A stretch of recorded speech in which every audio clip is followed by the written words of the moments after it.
Welcome all of you. Welcome to the PM institute of excellence. मी प्रल्हाद महापारी तुमचे या आजच्या PSIRच्या क्रॅश कोर्समध्ये स्वागत करतो. पहा, आज आपण डिस्कस करणार आहोत थिअरीज ऑफ स्टेट. सर्वप्रथम मी हे लेक्चर दोन्ही अँगलनी शूट करणार आहे. दोन्ही अँगलनी म्हणतो याचा अर्थ काय? एक पर्स्पेक्टिव्ह असा आहे की हे लेक्चर शूट करण्यामागं की स्टुडंटसाठी ॲक्च्युली भरपूर साऱ्या स्टुडंटनी डाऊट्स विचारले की सर ॲक्च्युली नेचर कसं असेल आपल्या प्रिपरेशनचं, क्रॅश कोर्समध्ये नोट्स कशा पद्धतीने असतील, ह्या सर्व गोष्टी. सो सर्वप्रथम शॉर्ट नोट्स. सो आपल्या ज्या क्रॅश कोर्समध्ये त्या शॉर्ट नोट्स मिळणार आहेत त्या कशा पद्धतीने असतील या संदर्भातील असेल पहिलं पॉईंट. दुसरं आणि सर्वात महत्त्वाचं म्हणजे थिअरीज ऑफ स्टेट म्हणजेच राज्याचा सिद्धांत किंवा राज्याचे सिद्धांत हा टॉपिक देखील आपण आज डिस्कस करणार आहोत. मग यासाठी कोणताही टॉपिक सुरू करताना कशा पद्धतीने प्रिपेरेशन केलं पाहिजे, कशा प्रकारे तयारी केली पाहिजे हे सुद्धा आपण या डिस्कशनच्या माध्यमातून समजून घेणार आहोत. सगळ्यात पहिल्यांदा काय पाहायचं आहे? सिलेबस. कोणताही टॉपिक प्रिपेअर करताना कशा पद्धतीने प्रिपेअर करायचा हे पॉईंट आहे. पहिला पाहायचं आहे सिलेबस. दुसरा पॉईंट, सिलेबस पाहिल्यानंतर काय बघायचं आहे की याच्यामध्ये डिकोडेड सिलेबस काय आहे, म्हणजे छोटे छोटे टॉपिक्स कोणते, त्याला डिकोड म्हणूया आपण. ठीक आहे. सो की छोटे छोटे मायक्रो लिस्टिंग टॉपिक्स कोणते आहेत की त्या टॉपिक अंडर आपल्याला काय काय स्टडी करायचं, गेज करायचं आहे, हे कुठून कळणार आहे आपल्याला? ऑब्व्हियसली PYQजवरून, प्रिव्हियस इयर क्वेश्चन्सवरून ह्या सगळ्या गोष्टी कळणार आहेत. त्यानंतर आपल्याला स्टडी करायला जायचं एक एक पॉईंट. आणि मी असं ॲज्युम करतोय क्रॅश कोर्समध्ये, मी जे ऑलरेडी सांगितले हा फाउंडेशन कोर्स नाही आहे, ॲज्युम करतोय की तुम्ही त्याचे बेसिक्स एकदा रीड करून आलेले आहात आणि त्याच्यानंतर आपण इथं पुढे डिस्कस करणार आहोत. ठीक आहे. So let's begin with the today's discussion. So first point, सर्वात पहिला पॉईंट, राज्य. आता हे जे आहे तुमचं राज्य, त्याची हे सिलेबस आहे राज्याचा. सो सिलेबस पॉईंट समजून घ्या सर्वप्रथम. ठीक आहे. राज्य, राज्याचे सिद्धांत हा सिलेबसचा टॉपिक आहे. ठीक आहे. उदारमतवादी 1, नव उदारमतवादी 2, मार्क्सवादी 3, बहुत्ववादी 4 म्हणजेच प्लुरलिस्ट. इथपर्यंत कळालं. लिबरलिझम, देन पोस्ट किंवा निओ लिबरलिझम, मार्क्सिझम, देन प्लुरलिझम किंवा प्लुरलिस्ट थिअरी असं म्हटलं, त्याला बहुत्ववादी म्हटलेलं आहे. उत्तर वसाहतिक म्हणजेच काय? पोस्ट कॅपिटलिझम किंवा पोस्ट कॉलोनियलिझम. कॅपिटलिझम नाही, पोस्ट कॉलोनियलिझम. पोस्ट कॉलोनियलिझम अँड स्त्रीवादी म्हणजेच फेमिनिस्ट थिअरी ऑफ स्टेट. समजून घ्या. आता आपल्याला कळलं की सिलेबसमधले एवढेच पॉईंट आहेत. मग आपल्याला स्टडी करायचं की याच्यावरती प्रश्न काय काय आलेले आहेत आणि त्या अनुषंगाने लक्षात येईल की आपल्याला याच्यावरती कोणत्या कोणत्या टॉपिकमध्ये प्रिपरेशन करायचं आहे. ठीक आहे. सर्वात पहिला, समकालीन जगात राज्याच्या सार्वभौमत्वावरील आव्हानांचे परीक्षण करा. आता प्रश्न तर मात्र वेगळाच आला, याच्या संदर्भात नाही आला असं तुम्हाला वाटेल सुरुवातीला, पण हाच प्रश्न कनेक्टेड आहे. प्रश्न काय आहे? ह्या सर्वांना मिळून एकत्र प्रश्न आहे. मग प्रश्न सांगतो की राज्याची सार्वभौमत्व आहे, त्या सार्वभौमत्वेमध्ये आत्ता म्हणजे समकालीन आजच्या जगामध्ये कोणते आव्हानं आहेत. मग आपल्याला एक गोष्ट कळाली की ह्या स्टेट संदर्भात कोणते कोणते चॅलेंजेस आहे आपल्याला ते देखील लिहायचं आहे.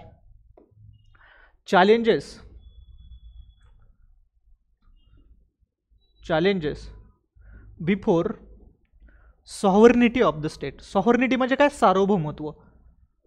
सॉव्हर्निटी ऑफ स्टेट. सो सगळ्यात पहिला पॉईंट आपल्याला कळाला की याच्यावरती क्वेश्चन विचारले जाणार आहेत किंवा याच्यावरती प्रिव्हियस इयरला क्वेश्चन विचारला गेला होता. ठीक आहे. सो नेक्स्ट पहा, आणि त्या अनुषंगाने आपण इथे देखील त्याचे काय मायक्रो लिस्टिंग आहे ते देखील बघणार आहोत. समकालीन राजकारणातील राज्याच्या उदारमतवादी सिद्धांताचे परीक्षण करा. सो आलं सिलेबसमधून डायरेक्टली उदारमतवादी. ठीक आहे. नेक्स्ट क्वेश्चन, राज्याचा नव उदारमतवादी दृष्टिकोन, याच्यावरती टिप्पणी करा. पुन्हा आला क्वेश्चन नव उदारमतवादी. 2017चा क्वेश्चन, याच्यामध्ये लिहिलेलं पण डिटेलमध्ये किती मार्कला आलेलं आहे, कोणत्या वर्षी आलेलं आहे. राज्याच्या नव उदारमतवादी सिद्धांताचे चिकित्सक परीक्षण करा. सो पॉझिटिव्ह पण लिहायचे, क्रिटिकली अनालाइज करायचे की तो जो दृष्टिकोन आहे, त्याचे प्रमोटर्स कोण आहे, त्याचे प्रोत्साहकर्ते किंवा पुरस्कर्ते कोण आहे आणि त्याचे टीकाकार किंवा समीक्षक कोण आहे हे सुद्धा लिहायचं आहे. सो तो त्यावेळेस मात्र 20 मार्क्ससाठी आला होता बघा, आणि हे बॅक टू बॅक 2 वर्ष क्वेश्चन आलेला आहे हा नव उदारमतवादावरती. त्यानंतर क्वेश्चन काय बघा, राज्याबद्दलच्या मार्क्सच्या समजुतीला भौतिकवादी कसे मानले जाऊ शकते, म्हणजेच इन शॉर्ट मार्क्सवादी समजूत काय आहे राज्याच्या सिद्धांताबाबत, तो प्रश्न आलेला आहे. ठीक आहे. त्यानंतर काय बघा, मार्क्सवादी विश्लेषणामध्ये राज्याच्या सापेक्ष स्वायत्ततेचा रिलेटिव्ह ऑटोनॉमी स्टेट असं म्हटलं जातं, त्याला सापेक्ष स्वायत्तता असं म्हटलं जातं. याचा काय अर्थ आहे, पण क्वेश्चन कशावरती, आता ढोबळ मनाने समजून घ्या, मार्क्सवादामध्ये. मग मार्क्सवादामध्ये दोन फाटे फुटतात, आपल्याला माहिती. मार्क्सवादामध्ये दोन प्रकार आहेत. एक म्हणजे मार्क्सवाद. सो मार्क्सवादाचा जो राज्याचा सिद्धांत आहे तो एक सिद्धांत आहे साधनवादी, म्हणजेच याला इन्स्ट्रुमेंटलिस्ट म्हटलं जातं. आणि जो दुसरा सिद्धांत आहे तो म्हणजे रिलेटिव्ह ऑटोनॉमी, म्हणजेच सापेक्ष स्वायत्तता सिद्धांत. रिलेटिव्ह म्हणजे काय, सापेक्ष. रिलेटिव्ह ऑटोनॉमी म्हणजेच सापेक्ष सिद्धांत, सापेक्ष स्वायत्तता. ठीक आहे. सो याच्यावरती क्वेश्चन आलाय, म्हणजे मार्क्सवरती क्वेश्चन आलाय. इथपर्यंत झालं. ओके, हा पण झालाय. 7 नंबरचा क्वेश्चन पहा आता. राज्याच्या वसाहतोत्तर समजुतीचे, सिंपल. आता इथे पुढचा क्वेश्चन आला वसाहतोत्तर. ठीक आहे. त्याच्या पुढचा जो विचारला होता तो नेक्स्ट बहुत्ववादी सिद्धांत. सो म्हणजे समजून घ्या, दरवर्षी एक वरती डायरेक्ट सिलेबसमधून पॉईंटवरती क्वेश्चन आलेले आहेत. पुढे राज्याचा स्त्रीवादी सिद्धांत. प्रत्येक टॉपिकमधून एक एक क्वेश्चन आलाय, कधी 2016ला, 17ला, 18ला, 19ला, 20ला, अशा पद्धतीने. ठीक आहे. नंतर काय बघा, राज्याचे स्त्रीवादी समालोचन करा. पुन्हा रिपीट क्वेश्चन आहे, 16ला आलाय, 21ला आलाय. राज्याच्या बहुत्ववादी सिद्धांतावर टीका करा, 2024ला आलाय. सो तुम्हाला लक्षात येईल की तेच क्वेश्चन आहे ठराविक, आणि तेच क्वेश्चन रिपीटेटिव्ह आहेत. म्हणजे त्याचा अर्थ आपल्याला कळालं की क्वेश्चन आता काय विचारले जाऊ शकतात. आणि त्या दृष्टिकोनातून आपण एक प्रकारे एक मायक्रो लिस्टिंग केली ह्या टॉपिकची, ह्या टॉपिक्समध्ये काय काय असणार आहे आणि आपल्याला काय काय स्टडी करायचे. फॉर एक्झाम्पल बघा, what is state and it's various aspect. राज्य म्हणजे काय, मग हा संकल्पनात्मक आहे. हा जो टॉपिक आहे याच्यामध्ये संकल्पना दिलेली असेल की राज्य म्हणजे काय, हे कशासाठी आहे, हे आपल्याला जनरली इंट्रोडक्शनमध्ये, कन्क्लुजनमध्ये ह्या ठिकाणी वापरता येईल, यासाठी तो आपल्याला स्टडी करायचा आहे, पहिला पॉईंट. दुसरा, स्टेट आणि सॉव्हर्निटी म्हणजे राज्य आणि सार्वभौमत्व. का, सार्वभौमत्वावरती ऑलरेडी प्रश्न विचारला गेला होता, मी सांगितलं. त्याच्यामुळे कदाचित सॉव्हर्निटी जरी सिलेबसमध्ये डायरेक्टली नसलं सार्वभौमत्व, तरी प्रश्न विचारला जाऊ शकतो. ह्या अनुषंगाने आपल्याला ते लिहायचं आहे. दुसरं, सार्वभौमत्वापुढील आव्हाने, ऑलरेडी प्रश्न विचारलेला आहे, सो तो पॉईंट पण पाहायचा आहे. आता प्रश्न सुरू होतो, राज्याचे सिद्धांत कोणते कोणते. मग उदारमतवादी असेल, अभिजात किंवा पारंपरिक उदारमतवादी असेल. मग ह्या उदारमतवादाचेच 2-3 प्रकार पडलेले आहेत, राईट. त्याला आपण अभिजात म्हणतो, म्हणजेच क्लासिकल, ट्रॅडिशनल. त्याच्यानंतर पॉझिटिव्ह लिबरलिझम, सकारात्मक उदारमतवादी किंवा कल्याणकारी राज्याचा सिद्धांत. हे त्याचे फक्त मी फाटे फाडलेत की याच्यावरती क्वेश्चन विचारले जाऊ शकतात, याच्यावरती आपली तयारी असली पाहिजे. नव उदारमतवादी असेल, मार्क्सवादी दृष्टिकोन असेल, मार्क्सवादामध्ये साधनवादी असेल, सापेक्ष स्वायत्तता असेल, त्यालाच संरचनावादी म्हणजे स्ट्रक्चरल पर्स्पेक्टिव्ह असं देखील म्हटलं जातं. त्यानंतर बहुत्ववादी सिद्धांत असेल, त्यानंतर राज्याचा वसाहतोत्तर सिद्धांत आणि राज्याचा स्त्रीवादी दृष्टिकोन. सो अशा पद्धतीने आपल्याला PYQ वरून कळालं की ही मायक्रो लिस्टिंग केलेली. मग हे काम कोणाचं आहे, हे काम माझं आहे क्रॅश कोर्समध्ये.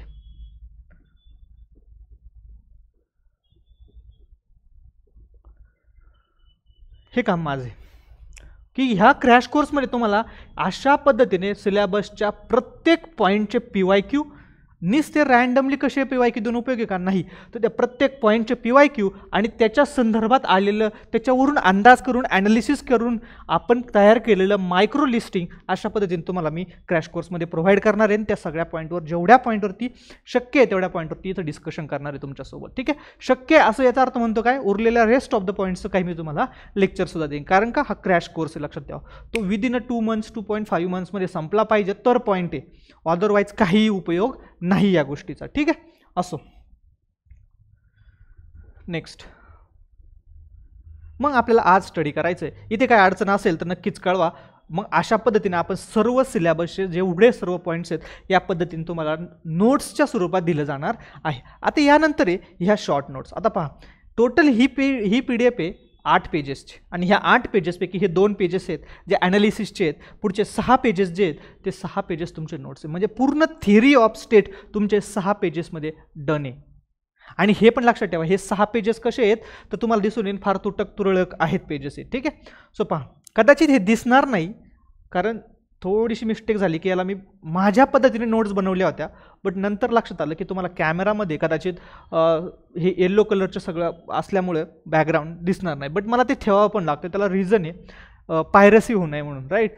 सो हे जर अशा पद्धतीने नाही ठेवलं तर लोक झेरॉक्स काढून त्याचं ते खराब करून टाकतात. ठीक आहे, असो ते झेरॉक्स ब्लॅक कलरचं येतो अदरवाईज. ठीक आहे, सो लेट्स बिगिन. सो पहिला, आता मी सांगितलं होतं की आपल्याला स्टेटबद्दल स्टडी करायचं आहे, राईट. येस, स्टेटबद्दल स्टडी करायचं आहे. मग इथे काय दिलं आहे बघा, परिचय. परिचयामध्ये आपण काय डिस्कस करणार आहे की सर्वात प्रथम राज्याबद्दलच्या ज्या काही संकल्पना आहेत त्याच्यामध्ये मी इंट्रोडक्शनमध्ये काय काय वापरू शकतो, कंटेक्स्ट काय आहे, संदर्भ काय काय आहे ते देखील वापरू शकतो, प्लस पार्श्वभूमी काय आहे कोणत्या विषयाची, ती पार्श्वभूमी आपल्याला समजण्यासाठी देखील हा पॉईंट गरजेचा ठरणार आहे. त्याच्यामध्ये बघा J.W. गार्नर आहे, J.W. गार्नर. आता बऱ्याच वेळा काय झालेलं आहे बघा, हे सगळे स्कॉलर वेस्टर्न स्कॉलर्स आहेत, म्हणजेच काय इंडियाच्या बाहेरील. सो त्यांचं इंग्लिशमध्ये नाव आहे, त्यांनी पुस्तकं मराठीमध्ये लिहिलेली आहेत का, नाही.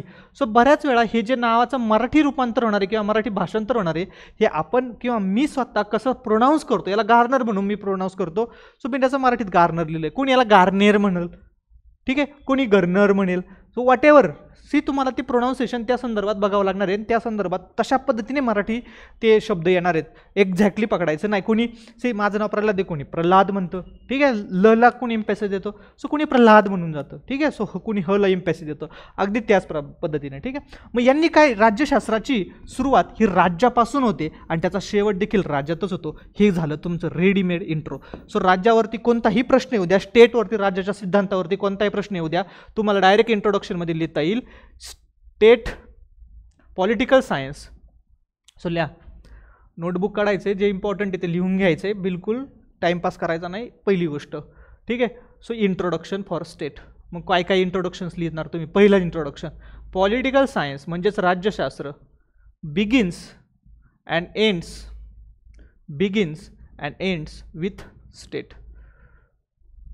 Begins and ends with state. कोण आहे, गार्नर.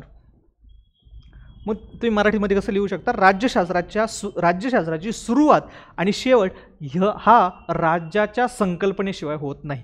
सो सुरुवात पण राज्याच्या संकल्पनेशिवाय होऊ शकत नाही, शेवट पण राज्याच्या संकल्पनेशिवाय होऊ शकत नाही.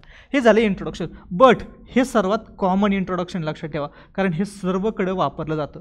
तुम्हाला काहीच नाही सुचलं तर हे सुचलं पाहिजे आणि हे लिहून आलं पाहिजे, ठीक आहे, सिम्पल. त्यानंतर पहा, त्यानंतर फ्रेडरिक वॉटकिन्स हे वॅटकिन्स काय देतात बघा, एकाच सार्वभौमत्वाच्या सामान्य आज्ञाधारकतेने एकत्रित मानवी समाजाचा भौगोलिकदृष्ट्या सीमांकित भाग म्हणजे स्टेट. यांनी काय केलेलं आहे, स्टेटची डेफिनेशन दिलेली आहे. स्टेटची डेफिनेशन दिलेली, याचा अर्थ काय, त्यांच्या मते स्टेट म्हणजे काय. सो सर्वांना माहिती आहे स्टेट, आता हे जे स्टेट आहे हे द स्टेट आहे, लक्षात ठेवा. हे म्हणजे आपलं महाराष्ट्र राज्य आहे ते नाही, महाराष्ट्र राज्य आहे ना ते फक्त स्टेट आहे. भारत हे एक राज्य आहे, त्याला द स्टेट म्हणतो, एक राज्य आहे. अमेरिका हे एक राज्य आहे, ठीक आहे, द स्टेट. मग याच्या व्याख्या केलेली त्यांनी 4 पद्धतीमध्ये. ही 4 पद्धती म्हणजे काय, त्यांनी सांगितलेत कोणत्याही राज्याचे 4 प्रमुख घटक आहेत. पहिला प्रमुख घटक आहे तो म्हणजे टेरिटरी. त्याला काहीतरी एक ठराविक भूभाग असला पाहिजे, त्याला काहीतरी एक ठराविक भौगोलिक भूभाग असला पाहिजे, ठीक आहे. त्याला जॉग्राफिकल टेरिटरी म्हणतो. बरं, मग टेरिटरी काहीतरी म्हणजे इंडियाची काहीतरी टेरिटरी ना, त्याला इंडिया म्हणतो. USA ची काहीतरी टेरिटरी, त्याला USA म्हणतो आपण. मग ह्या टेरिटरीनीच टेरिटरी असणं उपयोग आहे का, नाही. या टेरिटरीमध्ये काय पाहिजे तर लोकसंख्या असली पाहिजे, लोक असली पाहिजे, नागरिक असले पाहिजे, त्याला आपण पॉप्युलेशन्स म्हणतो किंवा पॉप्युलेशन म्हणतो. सो लोकसंख्या असली पाहिजे. सो टेरिटरी आहे तर पॉप्युलेशन असणं उपयोग आहे. बट आता पॉप्युलेशन आहे पण मग टेरिटरी नसेल तर ते वैश्विक जग झालं. सो स्टेटची व्याख्या समजून घ्या, ज्याच्यामध्ये टेरिटरी आहे त्या टेरिटरीमध्ये पॉप्युलेशन राहते आणि ह्या पॉप्युलेशनला गव्हर्न करण्यासाठी कोणतं तरी एक सरकार आहे, गव्हर्नमेंट. मग कोणत्याही प्रकारचं असू शकतं, ते एक पार्टीचं असू शकतं चायनासारखं, ते लोकशाही असू शकतं भारतासारखं, ते रशियासारखं डिफॉर्म लोकशाही असू शकतं की सांगायला लोकशाही बट आतून हुकुमशाही, किंवा राजेशाही असू शकतं सौदी अरेबियासारखं, किंवा USA सारखं असू शकतं, कोणत्याही प्रकारचं सरकार असू शकतं, बट सरकार असलं पाहिजे. बट नुसतं सरकार असून चालणार आहे का? नाही. या सरकारकडे सार्वभौमतेचा अधिकार असला पाहिजे किंवा सार्वभौम असलं पाहिजे, सॉव्हरीन असलं पाहिजे, सॉव्हर्निटी असली पाहिजे, सार्वभौमत्व असलं पाहिजे.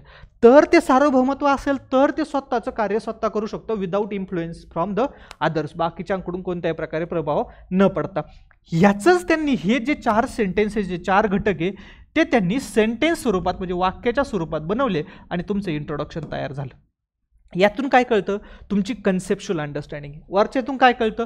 Common but analytical understanding. हे 2 इंट्रोडक्शन रेडीमेड आहेत. राज्यावरती कुठेही प्रश्न आला या दोन्हीपैकी जे सुचेल ते इंट्रोडक्शन लिहायचं. मग तुम्ही असं लिहिणार आहे का राज्याचे प्रमुख 4 घटक आहेत? नाही, अशा पद्धतीने नाही. त्यांनी ज्या पद्धतीने सांगितलं ते की असंच राज्य म्हणजे एक असा ठराविक भूभाग ज्याच्यामध्ये लोकांवरती एक शासन पूर्ण सार्वभौमत्वाने राज्य करतं, त्याला आपण राज्य म्हणू शकतो. सो अशा पद्धतीने सेंटेन्समध्ये फॉर्म करायचे. राज्याचे 4 घटक आहेत. एक म्हणजे भौगोलिक भूभाग, दुसरा म्हणजे लोकसंख्या. असं नाही लिहायचं, ती व्याख्येत बसवायचं बरोबर. ठीक आहे. सो याला म्हणतात डेफिनेशन आणि याला म्हणतात रेडीमेड इंट्रोडक्शन. ठीक आहे. पुढे त्यानंतर जीन बोदिन. आता ज्याला कोणी जीन म्हणतं, कोणी जॉन म्हणतं. ठीक आहे. जॉन बोडिन म्हणतो, बोदिन म्हणा किंवा बोडिन म्हणा, वॉटेवर तुम्हाला जे योग्य वाटेल ते असो. सार्वभौमत्व म्हणजे नागरिकांवरती आणि प्रजेवरती राज्याची सर्वोच्च सत्ता अशी व्याख्या केली आहे. मग सार्वभौमत्व म्हणजे काय? सो सॉव्हर्निटीवरती क्वेश्चन आला म्हणून इथं सार्वभौमत्वाची व्याख्या दिलेली आहे. दुसरं काय? ही आधुनिक राष्ट्रराज्याची सर्वात प्रभावशाली संकल्पना आहे. आधुनिक राष्ट्रराज्य म्हणजे काय? Nation state. लक्षात ठेवा. आता इथे बरेच जण गडबड करतात. नेशन स्टेट आणि स्टेट नेशन याच्यामध्ये डिफरन्स आहे आणि हा तुम्ही मला वाटतं फाउंडेशनमध्ये पाहिला असेल. इथं तो टाईम नाही डिस्कस करायचा. बट इथे लक्षात ठेवा, नेशन स्टेट म्हणजे काय? राष्ट्रराज्य. सो आजच्या काळातील जी देशाची संकल्पना जी मी तुम्हाला आत्ता व्याख्या समजून सांगितलं राज्याची, ती राष्ट्रराज्य या संकल्पनेवरती डिपेंडंट आहे. ठीक आहे. सो राष्ट्रराज्य. सो त्यांनी सांगितलं ही आधुनिक संकल्पना आहे. हे जॉन बोडिन. मग हे तुम्हाला कशासाठी मी दिले? तुम्हाला एक इंट्रोड्यूस व्हावा की थिअरीज ऑफ स्टेट, राज्याच्या सिद्धांतावरती क्वेश्चन आला तर कुठेतरी तुम्हाला बोदिन किंवा सॉव्हर्निटीवरती सार्वभौमत्वावरती क्वेश्चन आला तर कुठेतरी तुम्हाला बोदिन हा शब्द आठवला पाहिजे किंवा जॉन बोडिन हा शब्द आठवला पाहिजे. जॉन बोडिन नंतर तुम्हाला कोण आठवलं पाहिजे? तर तो म्हणजे होब्स. ही तुमची थिअरॉटिकल अंडरस्टँडिंग झाली. थिअरी आणली तुम्ही पेपर 1 मधले. ठीक आहे. Western political थिंकरमधून. होब्सचं काय म्हणणं आहे की there cannot be more than 1 sovereign in a single state. कोणत्याही एका राज्यापेक्षा एकापेक्षा अधिक असे स्टेट्स असू शकत नाही, राज्य असू शकत नाही, सार्वभौम सत्ता असू शकत नाही. सो त्यांनी काय दिलं होब्सनी? पूर्णपणे संपूर्णपणे सार्वभौमत्वाची संपूर्ण थिअरी, सिद्धांत पहिला देणारा कोण असेल तर तो होब्स. म्हणून त्याला फर्स्ट मॉडर्न थिंकर सुद्धा म्हटलं तर कनेक्शन्स बिल्ड करायला शिकायचं. इथून मी कसं कनेक्ट केलं होब्सला, जे की तुमचं होब्स ऑलरेडी झालेलं आहे. असो. ठीक आहे. नंतर काय बघा, आंतरराष्ट्रीय कायद्यानुसार राज्य ही एक निश्चित प्रदेश, लोकसंख्या, सरकार आणि सार्वभौमत्व असलेली संस्था आहे. राज्याचे हक्क आणि कर्तव्ये यावर मॉन्टेव्हिडिओ कनेक्शन 1933 याच्यामध्ये ते डेफिनेशन दिलेली, ही सुद्धा तुम्ही इंट्रोडक्शन म्हणून वापरू शकता. तीच मी एक्सप्लेन केली, ती वेगळ्या पद्धतीने एक्सप्लेन केलेली. That's it. सार्वभौम राज्य ही कठीण कवचांसारखी आहेत किंवा असतात. राज्याच्या परवानगीशिवाय काही आत येऊ शकत नाही किंवा काहीही बाहेर जाऊ शकत नाही. म्हणजेच काय? त्यांच्या परवानगीशिवाय कोणतीही गोष्ट घडू शकत नाही within the territory of state. त्यांच्या राज्याच्या टेरिटरीमध्ये कोणती गोष्ट घडू शकत नाही म्हणून त्यांना कठीण कवचासारखे म्हटलेलं आहे. आय थिंक हे स्टेटमेंट मुसोलिनीचं असू शकतं, but I am not sure. So तुम्ही ते कोट करू नका नावाने, बट तुम्ही हे स्टेटमेंट वापरू शकता. मग तुमचं ॲनालिसिस म्हणून तुम्हाला मी सांगितलं हे 6-7 स्टेटमेंट दिलेत मी, आणि हे कोणतेही तुम्ही इंट्रोडक्शनसाठी वापरू शकता, युनिकनेस आणण्यासाठी. ठीक आहे. सो नेक्स्ट टॉपिक होता आपला राष्ट्रराज्याचे संकट, की समकालीन म्हणजे आजच्या काळामध्ये कोणत्या प्रकारे राष्ट्रराज्यावरती संकटं आलेली आहेत किंवा कोणत्या गोष्टींमुळे आव्हानं तयार होतात. संकट म्हणजेच काय? आव्हान. कोणत्या अशा गोष्टी ज्या राष्ट्रराज्याच्या संकल्पनेला आव्हान देतात. पहिले, काही समुदाय वेगवेगळ्या राष्ट्रराज्यांमध्ये विखुरलेले आहेत. म्हणजेच काय? समजून घ्या. फॉर एक्झाम्पल त्यांनी उदाहरण दिलेलं आहे मी तिथं कुड्सचं. कुड्स. ठीक आहे. यांना कोणी कर्ड्स पण म्हणतं, कुर्द पण म्हणतं. ठीक आहे. सो ते मराठीचा हाच आहे, कुर्द किंवा कुड्स. अशा पद्धतीने काही वापरा तुम्ही. मग यांचा विषय काय आहे बघा. यांचा विषय असा आहे की इकडे एक राष्ट्र आहे, इकडे एक राष्ट्र आहे, इकडे एक राष्ट्र आहे आणि इकडे एक राष्ट्र आहे. असे 4 राष्ट्र आहेत. ठीक आहे, 1 2 3 आणि 4. ह्या 4 राष्ट्रांनुसार डेफिनेशननुसार हे सगळे वेगवेगळे असायला पाहिजे, परंतु कर्ड्स हे जे आहेत ते इथे राहतात अशा पद्धतीने. सो काही जी लोकसंख्या आहे ही देशाच्या जी भूभाग आहे सीमा, भूभागाची जी सीमा आहे ती ओलांडून त्याच्या पलीकडे राहतात. सो भौगोलिक क्षेत्राच्या बाहेर सुद्धा राहणारे लोक आहेत. सो ते कर्ड्स एक्झाम्पल. याच्यामुळे काय आव्हान तयार होतंय की ॲक्च्युली ही जी राष्ट्रराज्य आहे ती खरी राज्य आहेत का, की हे खरं राज्य आहे की ज्यांचं वंश एक आहे, ज्याला आपण इथनिसिटी असं देखील म्हणतो, हा एक आहे. मग तुम्हाला दिसून येण्याच्या बेसिसवरती आपल्याकडे खालिस्तानी मुवमेंट चालते. ठीक आहे, खालिस्तान याच्याच बेसिसवर म्हणतात ना की सर्व पंजाबी लोक एकत्र आले पाहिजे खालिस्तानी अंडर. त्यानंतर नागालँडची मुवमेंट चालते ती याच अंडर की ग्रेटर नागालँड पाहिजे आम्हाला, ग्रेटर नागालँड. आज अफगाणिस्तान आणि पाकिस्तानचा जर कशावरून वाद असेल तर पश्तून एरियापासून आहे, ग्रेटर पश्तून एरिया असेल, बलुचिस्तान सेपरेट पाहायला निघायला पाहतं. ते सगळ्या समस्या ह्या राष्ट्रराज्याच्या समस्या आहे. आणि आता मी जे एक्झाम्पल्स दिले हे सगळे एक्झाम्पल अपेक्षित आहे मी बोलत असताना तुम्ही लिहून घेत. इथे तुम्ही प्रवचन कीर्तन ऐकायला आलेले नाहीत. माझा बोललेला एक एक शब्द तुमच्या मेन्समध्ये तुम्हाला उपयोगी पडू शकतो, तर तुम्ही नोट डाऊन करून ठेवला पाहिजे. नंतर हे PDF द्या ह्याच्या मागं लागायचं नाही, लक्षात ठेवा. मी नेहमी सांगत असतो आणि तुम्ही कदाचित बऱ्याच वेळा ऐकलं असेल, तुम्हाला कलेक्टर व्हायचं आहे का PDF कलेक्टर व्हायचं आहे ते तुम्ही ठरवायचं आहे. फक्त PDF कलेक्ट करून ठेवलेले असतात, बाकी काही करत नाही. यापेक्षा सगळ्यात महत्त्वाचं आहे ते म्हणजे PDF कलेक्टर होण्यासाठी ऐवजी कलेक्टर होण्याच्या दृष्टिकोनातून काम करा. म्हणजेच काय की कशा पद्धतीने तुम्हाला जास्तीत जास्त इथे लिहून घेतं. बरेचसे विद्यार्थी मला असं म्हणले की नाही सर लय लिहून देतात किंवा सरांचा लिहिण्यावर जास्त आहे. लिहिणं हेच तर तुमचं काम आहे ना मेन्स एक्झामसाठी, समजून घ्या. इथे ज्यावेळेस मी लिहून देतो याचा अर्थ तुमची ती प्रॅक्टिस करतो, याचा अर्थ तुमचं ब्रेन ते शब्द लिहायला सवय पाडतं. त्या ब्रेनला थोडंसं जागं करा, थोडंसं कष्ट द्या, तुमच्या हाताला ते वळण पडतं, लिहिण्याची सवय राहते. कारण तुम्हाला 3 तासात 3000 ते 4000 शब्द लिहायचे आहेत. That's hectic. आणि ते लिहायचे नाही, विचार करायचा आहे, स्पीड आहे, प्रेशर आहे, आठवायचं आहे, सगळ्या गोष्टी. मग अशा वेळेस जर तुम्ही नाटक केलं की नाही लिहिले एवढं असतं का लिखाण कुठे, तर मग तुम्ही राहिले इथंच, मग तुम्ही इथंच राहा, मग तुम्ही क्लासेस आणि PDFच गोळा करत राहा, त्यांनी फायदा होणार नाही. ठीक आहे. स्टील जरी तुम्हाला ही PDF पाहिजे असेल तरी लेक्चर नंतर ही PDF मिळून जाईल आपल्या ॲपवरती. डेफिनेटली तुम्हाला त्या PDF देखील टाकून दिल्या असतील. कोणाकडून एखादी गोष्ट मिस आउट झाली जेन्युइन स्टुडंटकडून तर त्यासाठी टाकून दिलेल्या असतील, परंतु तुम्ही लिहत चला मी ज्यावेळेस सांगेन त्यावेळेसच. ठीक आहे. सो असो, पुढचा पॉईंट आहे. सगळ्यात पहिलं काय संकट आहे सांगितलं की काही समुदाय हे वेगवेगळ्या राष्ट्रराज्यांमध्ये विखुरलेले आहेत. फॉर एक्झाम्पल कुर्द, की ज्यांच्या भौगोलिक सीमा ज्या आहेत त्या राष्ट्रीय संलग्नतेशी सेम नाही आहेत. त्यामुळे एक प्रकारे ते कुठेतरी आव्हान देतात की तुमची जी आत्ताची जी सध्याची आहे ती योग्य आहेत का, सीमा योग्य आहेत का, आत्ताचं जे राज्य आहे ते योग्य आहे का. दुसरं, स्वतंत्र होण्याची मागणी, डिमांड फॉर सेसेशन्स. आपण बऱ्याच वेळा बघितले कुर्द असेल, कॅटोलोनिया असेल, यांनी स्वतः स्वतंत्र होण्याची मागणी केली. याचा अर्थ काय की कुठेतरी ते नेशन स्टेटला मानत नाही की एक गव्हर्नमेंट आहे, ते गव्हर्नमेंट सार्वभौम आहे आणि ही आमची टेरिटरी, अशा पद्धतीची ती फिलिंग नाही, ज्याला आपण सेसेशनिस्ट टेंडन्सी देखील म्हणतो, फुटीरवादी देखील म्हणतो, हे अशा पद्धतीने. ठीक आहे. फॉर एक्झाम्पल योगेंद्र यादव भारताला राष्ट्रराज्य नव्हे तर राज्य राष्ट्र म्हणतात. आता बघा इथं काय केलं म्हणजे याच्यातून काय घ्यायचं तुम्हाला हे पण समजून घ्या. सगळ्यात पहिला की मला जर क्वेश्चन विचारला राष्ट्रराज्याचे संकट काय, तर मी पहिल्या पॅरेग्राफमध्ये हे लिहीन. मी तुम्हाला बुलेट्स पॉईंटमध्ये लिहायचं नाही आन्सर, हे तुम्हाला समजण्यासाठी ह्या शॉर्ट नोट्स आहेत म्हणून मी त्या बुलेट पॉईंट्समध्ये लिहिलेले आहेत. तुम्ही पॅरेग्राफमध्ये लिहायचं आहे. ठीक आहे. सो सर्वात प्रथम मी सपोज हा पॅरेग्राफ लिहिला, माझी दुसरी आर्ग्युमेंट आहे, माझा दुसरा युक्तिवाद आहे की हे स्वतंत्र होण्याची मागणी.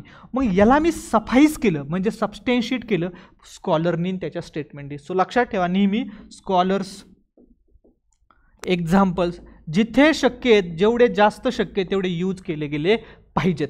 इथे मी यूज केलं उदाहरण, इथे यूज केलं स्कॉलर, विद्वान. ठीक आहे. सो त्यांचं काय म्हणणं आहे की भारत हे जे आहे ना ते राष्ट्रराज्य नाही आहे तर राज्य राष्ट्र आहे. मग अशी काय सांगितलं त्याच्यामध्ये फरक आहे, समजून घ्या की हे नेशन स्टेट नाही आहे, भारत हे स्टेट नेशन आहे. म्हणजे काय, इथे प्रत्येकाची आयडेंटिटी सेम नाही आहे, इथं स्टेट्सचं मिळून नेशन तयार झालेलं आहे. सो राष्ट्रवाद, नेशन म्हणजे काय, राष्ट्रवाद, नॅशनलिझम म्हणतो आपण. राष्ट्र हे राष्ट्र कशाच्या बेसिसवर राहते असतं, इथनिसिटी. अगोदर मी साऊथ इंडियन आहे, मी अगोदर महाराष्ट्रीयन आहे, मग भारतीय, ही संकल्पना आहे. तुम्ही कितीही नाकारा याला, तुम्ही कितीही राष्ट्रवादी आहे म्हणून असं सांगा, राष्ट्रवादी म्हणजे कोणत्या पक्षात नाही, ठीक आहे, नॅशनलिस्ट आहे असं सांगून चला. पण तरी कुठे ना कुठेतरी मराठी अस्मिता जागी होते. जे साऊथचे लोक आहेत त्यांच्यामध्ये कुठेतरी द्रविडियन कल्चर जागा होतं. जे नॉर्थ ईस्टचे लोक आहेत त्यांच्यामध्ये इथनिसिटीवरून आज पण देखील तुम्हाला वादविवाद पाहायला भेटतात. सो त्यांनी ते वर्णन केलेलं आहे. याचा अर्थ असं नाही की ते देशाच्या विरोधात, त्यांनी ते ऑब्झर्वेशन मांडले, ते विचारवंत आहे ते किंवा पॉलिटिकल सायंटिस्ट आहेत ते. ठीक आहे. दुसरं पहा, तिसरा पॉईंट काय, परदेशात जे स्थायिक झालेले अनेक लोक आहेत जसे की चायनीज असतील, भारतीय असून अजूनही त्यांच्या मूळ राष्ट्रांशी संलग्न आहेत. तुम्ही पहा, जे US जातील, आणि मी उदाहरण पण दिलेलं आहे जसं की चीनी किंवा भारतीय. सो तुम्ही US जा, तिथे चायनीज कम्युनिटी आहे, तिथे इंडियन डायस्पोरा कम्युनिटी, ज्याला इंडियन अमेरिकन म्हटलं जातं, एशियो अमेरिकन म्हटलं जातं, आफ्रिकन अमेरिकन म्हटलं जातं, चिनो अमेरिकन म्हटलं जातं. सो कशासाठी ती कम्युनिटी तयार झालेली आहे, जे आपल्या देशाशी जोडलेले आहेत. कदाचित त्यांच्यासाठी आपण स्कीम्स पण काढतो. पहा, NRI काय आहेत, PIOs, persons of Indian origin, India ज्याचं मूळ ओरिजिन इंडियाशी कुठेतरी जोडलेलं आहे, तो कशा ना कशा प्रकारे जोडला गेलेला आहे त्या देशाशी, येते लक्षात. सो ते देखील राष्ट्रवादाला मोठ्या प्रमाणात आव्हान देत आहेत. नंतर सार्वभौमत्वाच्या स्वरूपात बदल होत चालले आहेत. कशामुळे? जागतिकीकरणामुळे. की जागतिकीकरण झाल्यामुळे जी लोकसंख्या आहे, जे ओपिनियन आहे किंवा गव्हर्नमेंट आहे कोणते पण, त्याचे इन्फ्लुएन्स व्हायला लागलेत, त्याचे मतं, त्याचे डिसिजन, त्याचं सार्वभौमत्व हे एक प्रकारे त्या सार्वभौमत्वाचं विकेंद्रीकरण व्हायला लागलेलं आहे. याचाच अर्थ काय आहे की जागतिकीकरण झाल्यामुळे तुम्हाला बऱ्याचशा गोष्टी एक्सटर्नली सुद्धा पाहून कराव्या लागतात. ते देशासाठी हिताच्या असतीलच, गरजेचं नाही, तुमचे बरेचसे डिसिजन इन्फ्लुएन्स होऊ शकतात. सो सिम्पली त्यांनी काय सांगितलंय की अशा पद्धतीने जागतिकीकरणामुळे सुद्धा राष्ट्रराज्याचं स्वरूप बदलत आहे, ते सुद्धा आव्हान आहे. फॉर एक्झाम्पल बघा, कोविड-19 सारखी सिच्युएशन आली, ज्याच्यामध्ये एका बाजूला दिसून येतं की राष्ट्रराज्य स्ट्रॉंग झाले, इकॉनॉमिक लॉकडाऊन वगैरे एटसेट्रा. दुसऱ्या बाजून दिसून येतं की जागतिकीकरणामुळे राष्ट्रराज्यांचे डिसिजन सुद्धा इम्पॅक्ट झाले. ठीक आहे. तिसरं जे European union. So European union सारख्या ज्या अधिनैसर्गिक राज्य, अधिनैसर्गिक म्हणजे काय, सुप्रा नॅशनल स्टेट, ही नेशनच्या पलीकडे जाऊन, म्हणजे 4 नेशन एकत्र येऊन त्यांनी बऱ्याचशा गोष्टी एकत्र करायला सुरुवात केली. म्हणजे त्यांच्या गव्हर्नमेंट का सगळे अधिकार आहेत का? नाही. त्यांच्या गव्हर्नमेंटच्या कोणतरी वरती गव्हर्नमेंट आहे, सुप्रा नॅशनल आहे, नेशनच्या वरती आहेत. सो अशा पद्धतीचे जे स्टेट्स इमर्ज होतात, ते रिजनल ऑर्गनायझेशन, प्रादेशिक संघटना तयार होतात, हे देखील एक प्रकारे आव्हान आहे. दुसरं, अपयशी राज्य. काही राज्य फेल झालेत. फॉर एक्झाम्पल पाकिस्तान सारखं राज्य, जिथे गव्हर्नमेंटच नाही, जिथे लष्करी रूल आहे, एक ठराविक गव्हर्नमेंट आहे का, ती नेहमी बदलत राहते. बांगलादेश किंवा आजच्या घडीला तुम्ही भारताच्या सभोवतालचे सर्व राज्य बघा, कुठे ना कुठे ते एक प्रकारे फेल स्टेट या कॅटेगरीमध्ये यायला निघालेले आहेत. म्यानमार असू द्या, अगदी नेपाळ असू द्या, बांगलादेश असू द्या, श्रीलंका असू द्या, पुन्हा ते रिग्रुप करतात, पुन्हा सिव्हिल वॉर होते. सो सांगण्याचं म्हणणं काय इथे की हे कुठेतरी आव्हान निर्माण करते राष्ट्रराज्य या संकल्पनेला. ठीक आहे. नेक्स्ट, रॉबर्ट डी कॅप्लॉन यांचं काय म्हणणं आहे बघा. त्यांचं मार्को पोलोचे जग ह्या पुस्तकात त्यांनी नवीन मध्ययुगीनतेचा जन्म किंवा उदय असं त्याचा उल्लेख केलेला आहे. म्हणजेच काय की आता नेशन स्टेट आहेत, नेशन स्टेट म्हणजे काय, राष्ट्रराज्य. ही राष्ट्रराज्य जी संकल्पना आहे ही मॉडर्न आधुनिक काळातील संकल्पना आहे, परंतु आता बऱ्याच ठिकाणी तुम्हाला दिसून येईल ह्याचे जे वैशिष्ट्य आहेत ते लोप पावत चालले आहेत आणि मध्ययुगीन काळातील जी वैशिष्ट्ये होती, मग मध्ययुगीन काळातील वैशिष्ट्य काय आहे की रूल ऑफ लॉ ऐवजी रूल ऑफ ए पर्सन, कुठेतरी हुकुमशाही, कुठेतरी बार्बॅरिझम, रानटीपणा, कुठेतरी युद्धाचे सावट असतील, नेहमी युद्ध खेळणे, ह्या पद्धतीचे जे काही म्हणजे रॅशनॅलिटी नाही, लक्षात ठेवा, तार्किकता नाही. सो ह्या ज्या गोष्टी आहेत ना, सायंटिफिसिझम नाही, वैज्ञानिक दृष्टिकोनाची कमतरता, चर्चचा रोल किंवा धर्माचा रोल वाढत चाललेला आहे, वंशाचा रोल वाढत चाललेला आहे, ह्या सगळ्या गोष्टी म्हणजे नवीनमध्ये ऑब्व्हियसली त्या एक्झॅक्ट नाही आहे, पण त्याच्यामध्ये काही नवीन वैशिष्ट्ये पण ती त्याला जुळणारी असो, त्याला नवीन मध्यन्युगीता. आता इथं मी एक्सप्लेन केलं बरंचसं, पण सगळ्या गोष्टी मला एक्सप्लेन करणं इथं शक्य नाही, कारण आपला क्रॅश कोर्स लक्षात ठेवायचा, फक्त रिव्हिजन आहे. म्हणजे काय, तुम्ही हे 6-7 पॉईंट लक्षात ठेवले, याच्यापैकी 5 पॉईंट आठवले, 5 पैकी 5 पॉईंट लिहिले, 7 पैकी 5 पॉईंट लिहिले, त्याचे उदाहरण दिले, इंट्रोडक्शन दिलं, कन्क्लुजन दिलं, तुमचा आन्सर रेडी. ह्या पद्धतीने आपल्याला तयारी करायची सगळी. ठीक आहे. सो नेक्स्ट मग आपल्याला बघायचं सार्वभौमत्वाचा सिद्धांत. मग सार्वभौमत्वाच्या सिद्धांतामध्ये 3 प्रकारचे सार्वभौमत्वाचे सिद्धांत प्रायमा फेसी प्रामुख्याने दिले जातात. एक म्हणजे कायदेशीर सार्वभौमत्व, म्हणजे काय, लॉफुली, लीगल, त्याला लीगल सॉव्हर्निटी म्हटलं जातं, की कायद्याने दिलेलं. याचा अर्थ काय, कायदा हा सार्वभौमांचा आदेश आहे. सार्वभौमांचा म्हणजे काय, जे काही सॉव्हरिन्स आहेत त्यांची कमांड आहे. ज्याचे कोण कोण स्कॉलर, जॉन बोदिन असतील, ऑस्टिन्स असतील, होब्स असतील, म्हणजे त्यांचं काय म्हणणं आहे की कायद्यातून सार्वभौमत्व मिळते कोणाला, राज्याला. सो राज्याचं जर सार्वभौमत्व कायद्यातून असेल आणि कायदा हे एक प्रकारे राज्याचं, एखाद्या सार्वभौम राज्याचं जर आज्ञा असेल किंवा आदेश असेल तर त्याला आपण कायदेशीर सॉव्हर्निटी म्हणतो, ज्याला रूल ऑफ लॉ देखील म्हटलं जाऊ शकतं. ठीक आहे. दुसरे राजकीय सार्वभौमत्व म्हणजे जॉन लॉक. आता बघा H.V. डायसी काय म्हणतात, त्यांचं पुस्तक आहे संविधानाच्या कायद्यांच्या अभ्यासाचा परिचय, introduction to the studies of the constitutional laws. ज्या सार्वभौमत्वाला वकील ओळखतात त्याच्या मागे आणखीन एक सार्वभौमत्व आहे ज्याच्या पुढे कायदेशीर सार्वभौमत्वाला नतमस्तक व्हावे लागतं, आणि ते म्हणजे अधिमान्यता, कन्सेंट म्हणूया त्याला, संमतीचे सरकार म्हणतो आपण. की त्यांचं काय म्हणणं आहे सिंपल, की ज्या सार्वभौमत्वाला सर्वजण, सगळे लॉयर्स असतील, सगळेजण मान्यता देतात, त्याच्या पाठीमागे सुद्धा एक सार्वभौम आहे. ते सार्वभौम म्हणजे काय, लोकांनी दिलेली संमती. ठीक आहे. आता तिसरं आहे लोकप्रिय सार्वभौम, याला पॉप्युलर सॉव्हर्निटी म्हटलं जातं. हे कोणाची आहे, रुसो. पॉप्युलर सॉव्हर्निटी म्हणजे लोकप्रिय सार्वभौम. सो त्यांनी काय दिलं, सामान्य इच्छाशक्ती, जनरल विलचा प्रश्न दिला, संकल्पना दिली, कन्सेप्ट दिली, जनरल विल. त्यांनी काय सांगितलं, माणसामध्ये दोन टाईपच्या विल आहेत, दोन टाईपच्या इच्छाशक्ती किंवा दोन टाईपच्या इच्छा आहेत. एक विल आहे ती रिअल विल आहे, एक विल आहे ती जनरल विल आहे. ठीक आहे. एक विल आहे ती ॲक्च्युअल विल आहे, एक विल आहे ती रिअल विल आहे. General will is the sum of real will. म्हणजे काय, की ॲक्च्युअली लोकांची जी इच्छा आहे ते लोकांना सगळ्याच गोष्टी करता येतात असं नाही. ठीक आहे. परंतु लोकांना जी जेन्युअनली करण्याची इच्छा आहे, म्हणजेच काय, लोक आपल्या पद्धतीने जी इच्छा आहे तेच करू शकतात, याचा अर्थ लोक स्वातंत्र्य. आणि लोक स्वातंत्र्य केव्हा आहे, जेव्हा ते आपल्या इच्छेनुसार करू शकतात. मग आपल्या इच्छेनुसार करण्यासाठी त्यांनी जी इच्छा व्यक्त केलेली आहे, अशा जर सर्वांच्या इच्छा एकत्र केल्या तर एक जनरल विल तयार होते, त्याला सामान्य इच्छा किंवा जनरल विल म्हटलं जातं.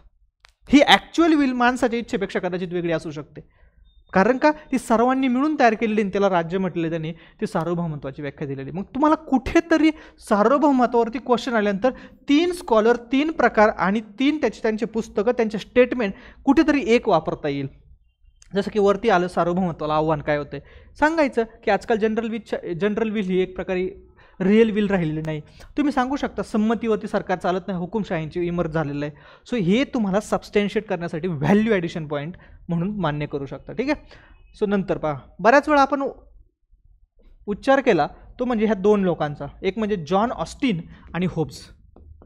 आता इथे सुरू होतं तुमची थिअरीमध्ये सगळ्यात पहिली आणि महत्त्वाची थिअरी आहे तुमची, ती म्हणजे बहुत्ववादी थिअरी, बहुत्ववादी सिद्धांत. बहुत्ववादी म्हणजे काय, प्लुरलिस्ट म्हणतात मराठीत त्याला. ठीक, येस, प्लुरलिस्ट, बहुत्ववादी. आता त्याला दोन्ही शब्द वापरले जातात, एक बहुलवादी पण वापरला जातो, बहुलवादी हा पण बरोबर आहे, आणि बहुत्ववादी पण वापरला जातो, बहुत्व हा पण बरोबर आहे. तुम्ही कोणता वापरायचा, मी सांगेल बहुत्ववादी वापरा, कारण तुमच्या MPSCच्या सिलेबसमध्ये हा वापरलेला आहे. ठीक आहे. आता तुम्हाला बहुत्व समजून घ्यायचं असेल तर आधी एकवाद समजून घ्यावा लागेल. एकवाद म्हणजे काय, मोनिस्टिक थिअरी. मग एकवादाची थिअरी कोणी दिली, त्याचे स्कॉलर आहे जॉन ऑस्टिन. एवढंच लक्षात ठेवायचं आहे, जॉन ऑस्टिन. सो एकवादाची थिअरी कोणी दिली, जॉन ऑस्टिन. बहुलवादामध्ये कोण येतं, लास्की. नाव लक्षात ठेवा, लास्की. खूप वेळा येणारे, वापरता येणारे, खूप वेळा त्यांच्यावरती प्रभावित होऊन आपण आपल्या मार्गदर्शक तत्वांची सुद्धा प्रभाव त्यांचा दिसून येतो. ठीक आहे. सो मोनिस्टिक म्हटलं का, एकवादी म्हटलं का जॉन ऑस्टिन, बहुलवादी म्हटलं का लास्की. ठीक आहे. दोन्ही पण लक्षात राहिले पाहिजे, हे पाठच पाहिजे. ठीक आहे. जे गोष्टी पाठ पाहिजे त्या पाठ पाहिजे. ठीक आहे. होप्स काय सांगतो बघा, एका विशिष्ट प्रदेशात, इन अ पर्टिक्युलर टेरिटरी, एकापेक्षा जास्त सार्वभौम असू शकत नाही. There cannot be more than one sovereign in a particular territory. There cannot be more than one sovereign. One sovereign म्हणजे काय, एकमेव सॉव्हरीन आहे. कोण सॉव्हरीन आहे, राज्य. एकमेव सार्वभौम आहे, कोण सार्वभौम आहे, राज्य. एकच आहे म्हणून त्याला एकवादी म्हटलेलं आहे. सिंपल. दुसरं काय बघा, राज्याचे सार्वभौमत्व हे निरपेक्ष, शाश्वत आणि अविभाजित असते. जॉन बोडीन. निरपेक्ष म्हणजे काय, ॲब्सोल्यूट म्हणतो. शाश्वत म्हणजे काय, सस्टेनेबल मराठीमध्ये सांगायचं तर. आणि अविभाजित, त्याला डिव्हाइड करता येऊ शकत नाही. डिव्हाइड करून याला थोडं असं नाही. म्हणजेच काय, एकाच ठिकाणी आहे. निरपेक्ष म्हणजे ॲब्सोल्यूट म्हणजे त्यांना संपूर्ण अधिकार दिलेले आहे. होब्समध्ये तुम्ही पाहिलेलं असं ना, ॲब्सोल्यूट थिअरी ऑफ सॉव्हर्निटी, किंवा होब्समध्ये पाहिलेलं आहे ॲब्सोल्यूट राज्याचा सिद्धांत, निरपेक्ष राज्याचा सिद्धांत. कोणी दिला निरपेक्ष राज्याचा सिद्धांत, होब्सने दिला आहे. सो तुमच्या लक्षात येईल कुठे ना कुठेतरी एक्झॅक्टली एकच सार्वभौम आहे असं जिथं सांगितलं जातं. आणि ते कोणी सांगितलं? जॉन बोधींनी सांगितलं, जॉन ऑस्टिननी सांगितलं आणि होब्सनी सांगितलं. त्यातलं त्यात होब्सनी सार्वभौमत्वाबद्दल बोललं, ऑस्टिननी राज्याबद्दल बोललं आणि होब्सनी दोन्ही गोष्टींबद्दल बोललं, असं लक्षात ठेवा. ठीक आहे. जॉन ऑस्टिन काय म्हणतात बघा, हे त्यांचं पुस्तक आहे. जर एखाद्या निश्चित मानवी वरिष्ठ आहे जो स्वतःला एखाद्या तत्सम वरिष्ठाचे आज्ञापालन करत नसेल, त्याला समाजातील बहुसंख्य लोकांकडून नियमित आज्ञापालन मिळत असेल, तर तो निश्चित वरिष्ठ सार्वभौम असतो आणि तो समाज राजकीय आणि स्वतंत्र असतो. हे स्टेटमेंट लक्षात ठेवायला खूप डिफिकल्ट आहे, पण समजून घ्यायला सोपं आहे. म्हणजे काय, जर एखादा निश्चित मानवी वरिष्ठ आहे जो स्वतः एखाद्या तत्सम वरिष्ठाचे आज्ञापालन करत नसेल, म्हणजे मी एक वरिष्ठ आहे सपोज, पण मी माझ्या वरिष्ठापेक्षा कोणाचे आज्ञापालन करत नाही, पण माझ्या आज्ञेला सर्वजण वरिष्ठ म्हणून जर पालन करत असतील, तर मी कोण आहे? राज्य आहे. आणि मी एकमेव आहे तसा, असं कोणी दुसरं नाही आहे. ठीक आहे. जर कोणी दुसरं असेल तर याचा अर्थ काय, त्याचा वरिष्ठ मी आहे आणि माझं जर तो आज्ञापालन करतोय तर तो याच्यात बसतोय का? नाही. सो सिम्पली सांगायची गोष्ट काय, एकमेव सार्वभौम आहे ज्याचं सर्वजण ऐकतात आणि त्याला कोणाची ऐकायची गरज नाही, तो म्हणजे एकमेव सार्वभौम आणि तो म्हणजे राज्य. ही जी कन्सेप्ट होती, ही जी संकल्पना होती, हिचा प्रभाव फक्त दुसऱ्या महायुद्धापर्यंतच होता. दुसऱ्या महायुद्धानंतर गोष्टी बदलल्या आणि त्यानंतर आलं ते म्हणजे हे बहुलवादी किंवा बहुत्ववादी प्लुरलिस्टिक थिअरी ऑफ सॉव्हर्निटी, सार्वभौमत्वाची किंवा राज्याचा बहुत्ववादी सिद्धांत. आता याच्यानुसार काय झालं पहा,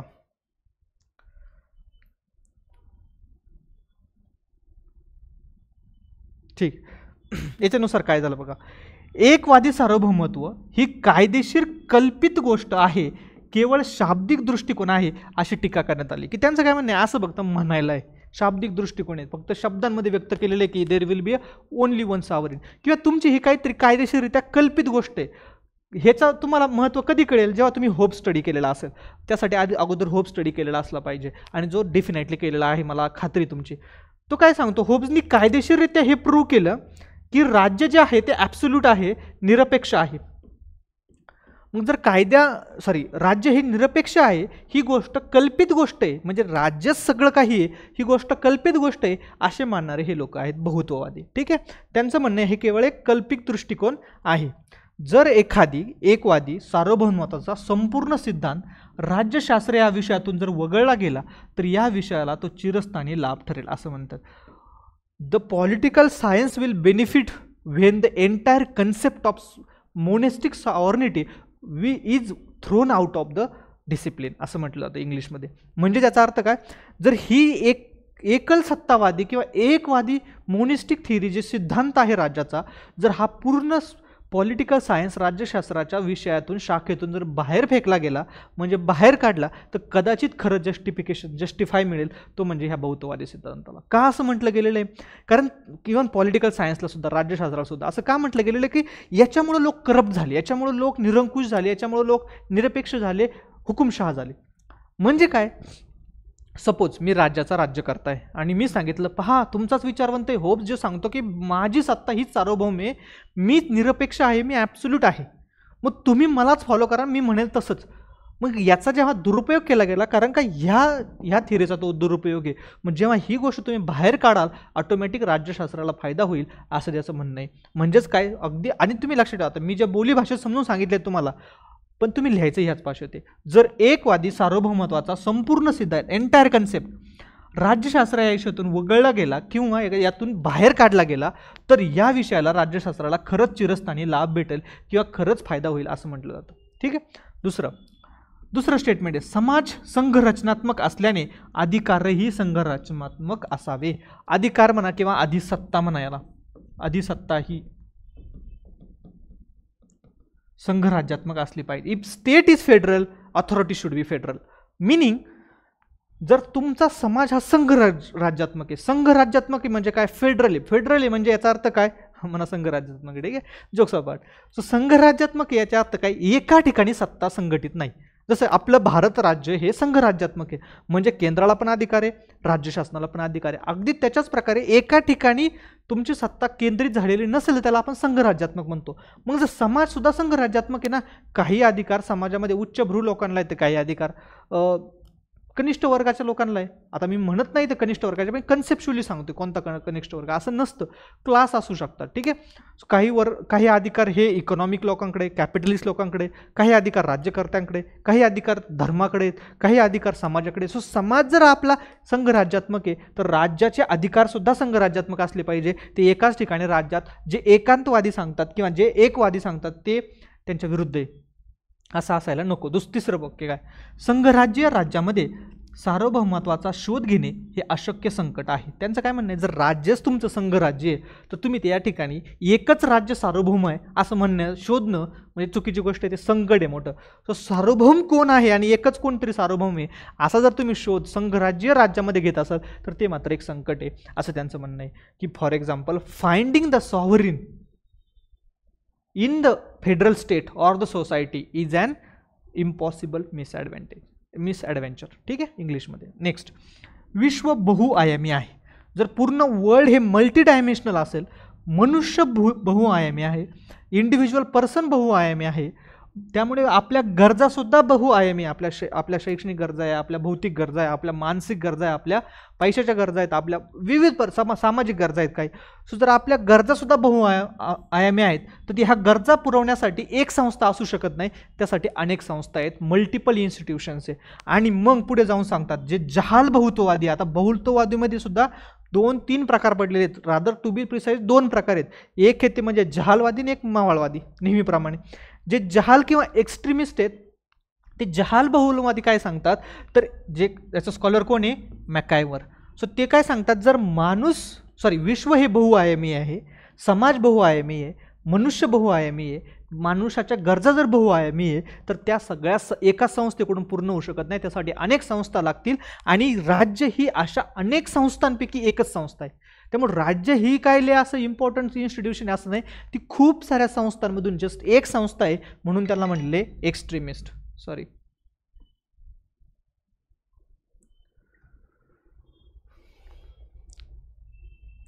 नेक्स्ट, मध्यम बहुलवादी किंवा मवाळ म्हणा यांना. ठीक आहे.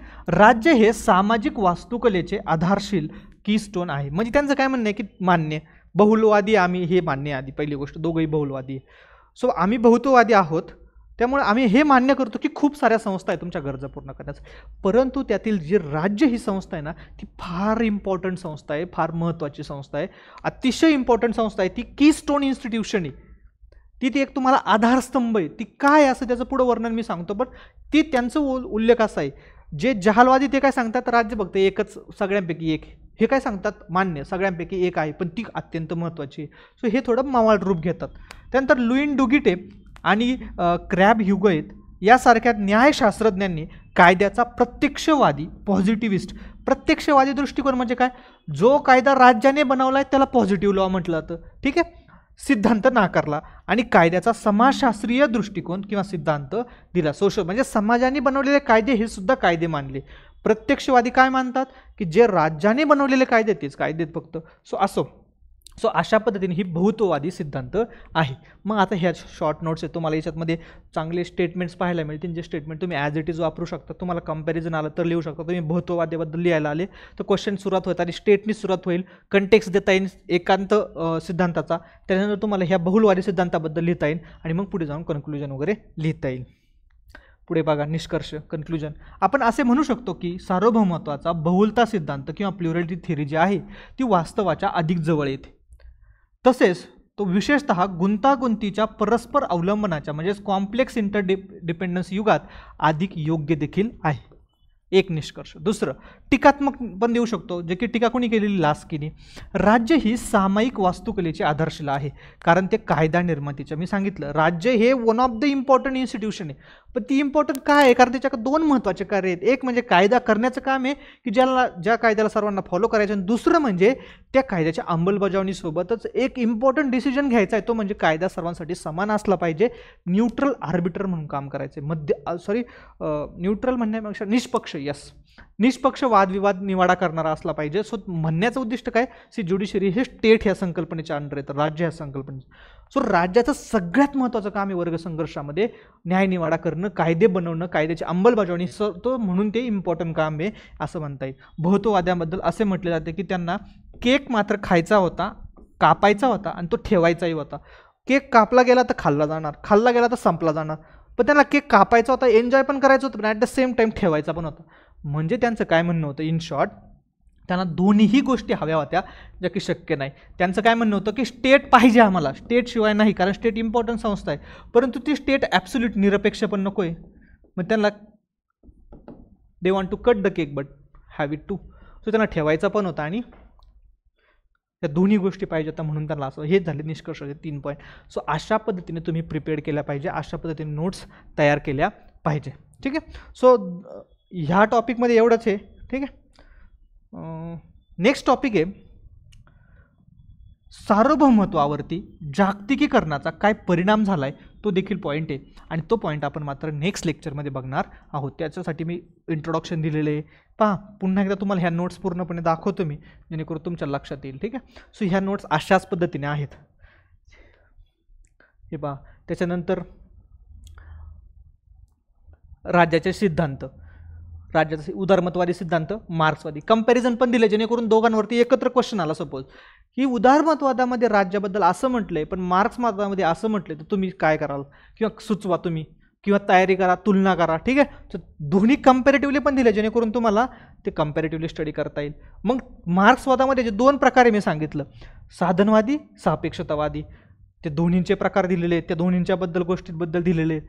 ठीक आहे. त्यानंतर ह्या वर्षी जी आली होती elitist theory of state, so ती देखील दिलेली. इलिटिस्ट म्हणजे उच्चभ्रू किंवा बहुत्ववादी, कोण आहे त्याचे स्कॉलर्स. त्याच्यानंतर वसाहतोत्तरवादाची बद्दल दिलेली आहे. त्यानंतर जाऊन साधनवादी, राजकीय बंधन ह्या टॉपिकवर दिलेली आहे. याच्यात फेमिनिस्ट नाही इन्क्लूड केलेलं मी. यस, कारण का feminist theory of state, there is no feminist theory of state.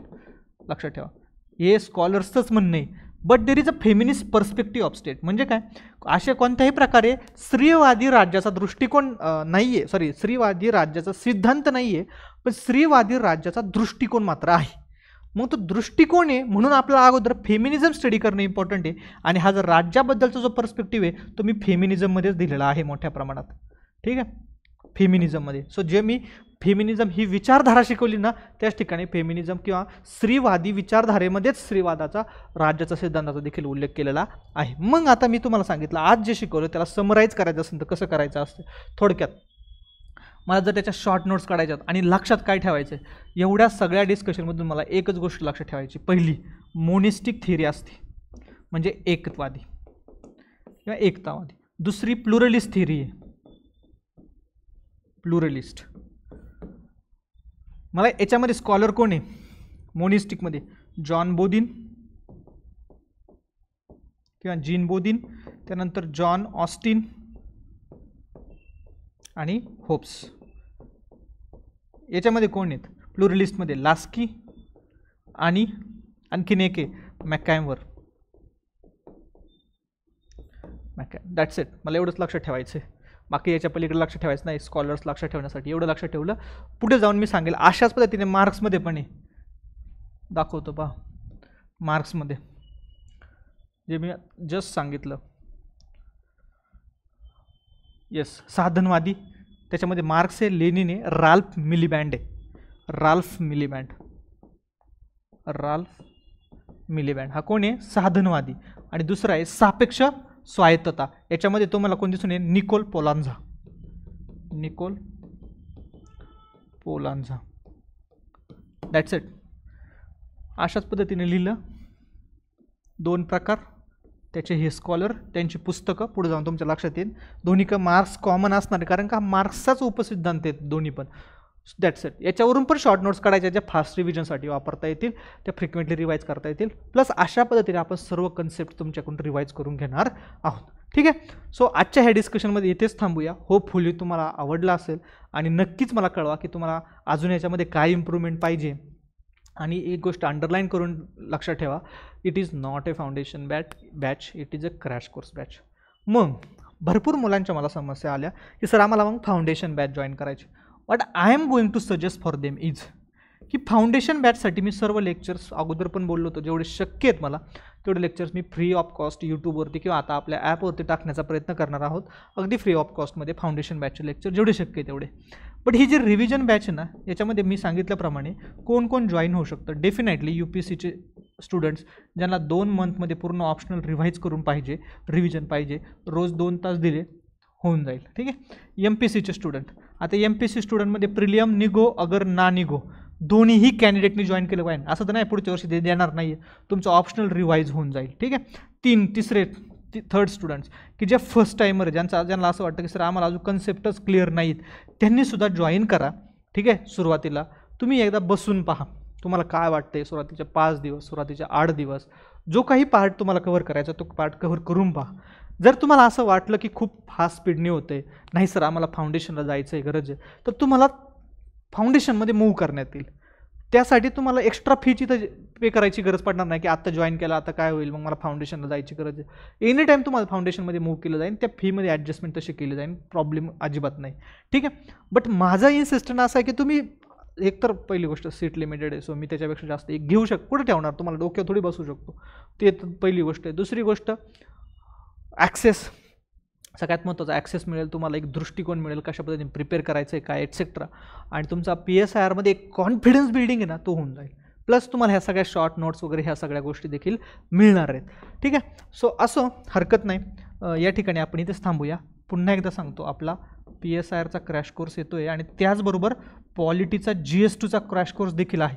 आता तुम्ही पॉलिटीचा GS2चा क्रॅश कोर्स का लावला पाहिजे हे पण मी याच्यानंतर सांगेन. ठीक आहे. कारण दोन गोष्टी वेगळ्या आहेत. बऱ्याच मुलांची शंका असतात, सर आम्ही ऑप्शनलमध्ये GS2 पॉलिटी चांगलं केले पण मग आम्हाला त्याचा फायदा होईल का? हो, फायदा होईल तुम्हाला, पण मग याचा अर्थ असा आहे का तुम्हाला अभ्यासच नाही करायचा आहे त्याचा? नाही, याचा एक अभ्यासक्रम आहे, त्याच्यामध्ये सोशल जस्टिस गव्हर्नन्स सारखे टॉपिक आहेत, त्याच्यामध्ये तुम्हाला प्रिपेअर करावं लागेल. सो ते देखील तुमच्या फायद्याचं असणार आहे. ऑब्व्हियसली तुम्हाला त्याच्यामध्ये कन्सेशन देईल मी.